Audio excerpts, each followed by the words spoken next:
Hi everybody, thanks for coming into my kitchen today.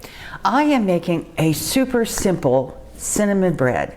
No knead, basically one bowl, and it is delicious. So if you are a starting out baker and you're looking for a really simple recipe, you've come to the right place.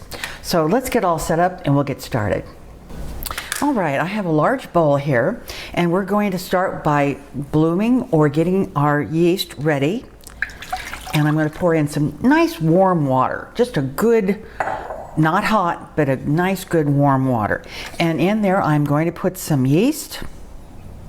And of course I'll have all the ingredients and the directions in that description box down below. And I have some brown sugar here that is going to go into the recipe, but I'm going to put just a good teaspoon of that in there right now to get that yeast activated. It likes a little food to get started, and I'm going to stir this all up and get it nicely combined and get that brown sugar melted or, dissolved in there. There, I can't feel anything in the bottom of that bowl, which indicates to me that that's all been dissolved. I'm going to give this about 10 minutes, and that will give it a time to start to activate that yeast. And once that happens, I will bring you back and I'll show you what that looks like. I'm back and I want to show you what's going on in this bowl. See if I can get you in here a little tighter. There you are. Bring that out. And you can see it's starting to foam up in the center here. See that? You'll actually see some of it popping up there. Okay, I think that we are definitely ready to go because as we can see, we're getting a little foam in there. We're bringing out a little bit there. Okay, so the next step here is just really adding it all together. I'm going to put that rest of that brown sugar in there. And then I've got some bread flour here. Now, if you don't have bread flour, you can use a regular all-purpose flour. Bread flour has a little bit more gluten, so it's always better to use when you're making a bread, but as I said, it isn't necessary. Then I have some cinnamon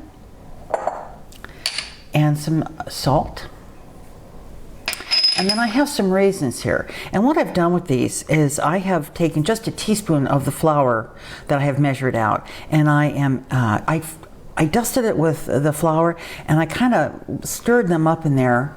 That will help them not clump, when you're getting this together. So that's it. That's all we had to do. I'm now going to mix this up.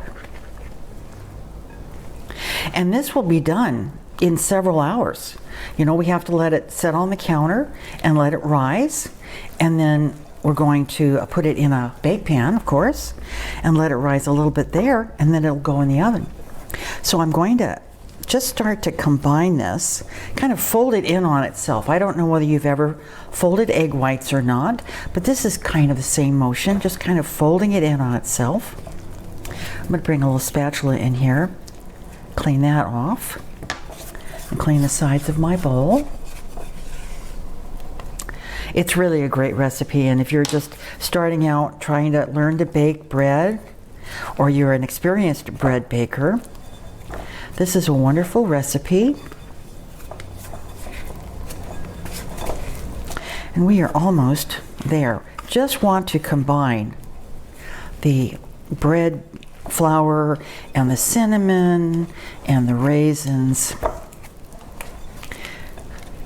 And see there, it's just simple recipe there, and it's very easy, and it's just blended in. And I'm blending it a little more than I would necessarily do because I want to make sure those raisins, are dispersed, and it looks like they are. And that was all it was to it. So I'm going to put some plastic wrap over this, and I'm going to let it rise probably 2 hours. We want to make sure that it kind of doubles in size. So it usually takes, I would say anywhere from 1.5 to 2.5 hours. And just check on it, from time to time to see if it's growing. And what I do with this, if it's a cold day, I turn on my oven light and I will put it in the oven because that's a nice warm environment. But if you have a pretty nice temperature in your home, being on the counter should really be all it needs. So those are two options for you. And I'm going to put some plastic wrap on this and I'll be back in about 2 hours. All right, I am back and I'm going to show you my dough. First of all, I wanted to show you, a lot of times people wonder what yeast I use. Now I buy it in bulk, but if you go to the store and you want just packets, there's the Red Star, like this. Fleischmann's is another one that also makes a very good yeast, and they come in these little packets and they last a long time. So, you know, if you don't want to buy a large quantity of yeast, this is the route to go, and it's in the section where your flour, your flour and that baking stuff is. So I'm going to bring you down and I'm going to show you the yeast, yeasted bread dough, and we're going to go from here. So let's come on down.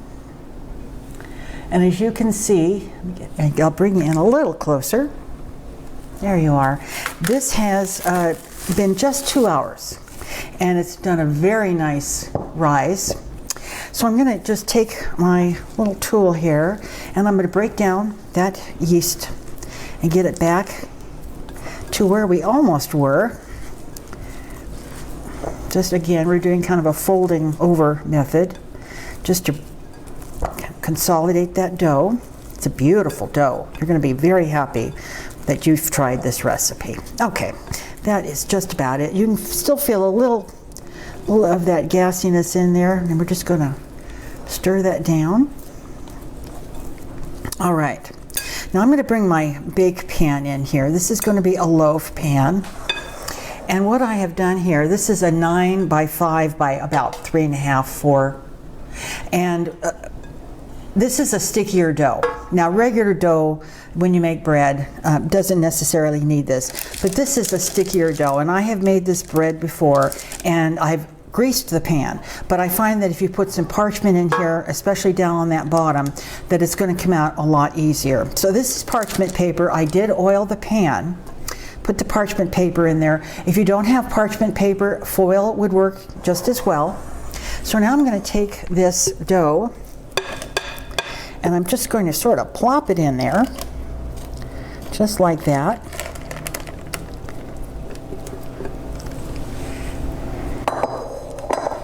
I'm going to just spread it out here a little bit.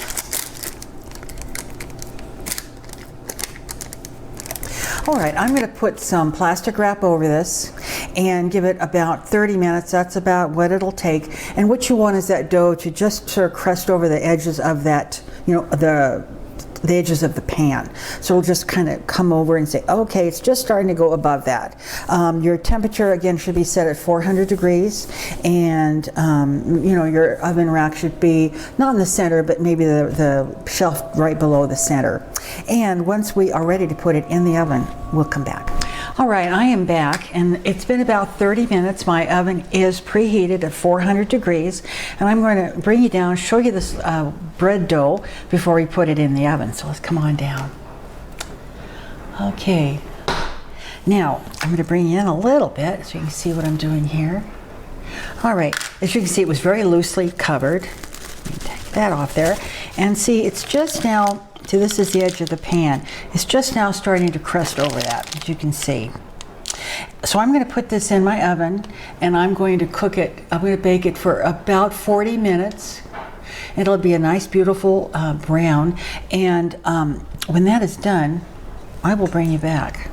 The one comment I wanted to make about this is if you have a thermometer in your home that you use for cooking and you wanted to, see if the internal temperature was correct, it should come in around 200 to 210, something in that range. But if it's at 200, it's good, 2 to 210. So that's if you have a thermometer, but a good golden brown, you can tap it on the bottom, make sure it's kind of a hollow sound, then you will know it's done. All right, the bread is out of the oven. It took 40 minutes, and I did check it with my kitchen thermometer, and it came out 200 degrees, so it was 40 minutes right on in my oven. So I'm going to bring you down, and we're going to take this out of the pan. All right, here it is. And let's see if my little sling, see, it's a sticky dough. So we're going to take a little tool here, and we're going to get along the side, just to break that free. Break this side free. All right, I think that's gonna do it. We're gonna trouble it out here. There we go, just like that. Come on out, come on out. There we are. Okay, very good. I'm gonna take this off. Oh, what a beautiful bottom. Look how beautiful that color is. I'm gonna bring it back over. All right, and there is a beautiful loaf of raisin bread. Here we are. And I'm gonna let it cool a bit, and then I know somebody who is really, really anxious to give this a try.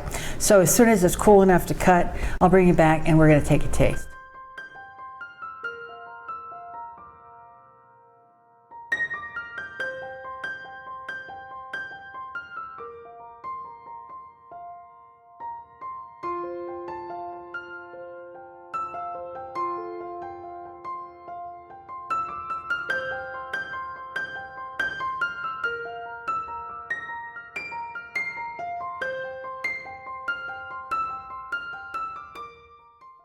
You ready to try this bread? I'm always ready to eat. Look at the inside of that. Isn't that beautiful? Smells cinnamon. Wonderful. Oh yeah, it Cinnamon. Lots of raisins. Wonderful texture.